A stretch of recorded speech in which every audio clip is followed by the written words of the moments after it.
ప్రియమైన క్రైస్తవా, ఎందుకు బ్రతుకుతున్నావో ఎరుగని నిన్ను దేని కొరకు బ్రతకాలో నీకు తెలియచేసి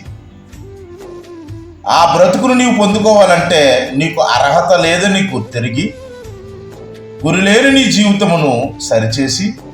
ఆయన దగ్గరకు నిన్ను చేర్చుకోవాలనే ఆశతో ఆ దేవుడు తన కుమారుడైన యేసుక్రీస్తును నీ కొరకు బలి చేసి ఆ క్రీస్తు యొక్క రక్తంతో నిన్ను కడిగి నీకు అర్హత కలిగించి విలువైన వానిగా నిన్ను తీర్చిదిద్దిన ఆ పరమ తండ్రిని నీ ప్రభువైన యేసుక్రీస్తు ద్వారా ఆరాధించవలసిన బాధ్యత నీపై ఉందని నీకు గుర్తుందా? అయితే నీవు నీ కుటుంబము ప్రతి ఆదివారము సంఘముగా కూడి పరిశుద్ధాత్మలో ఆనందించుచు ఆత్మీయ ఆశీర్వాదములు పొందుకోవడానికి అర్హత సంపాదించుకో.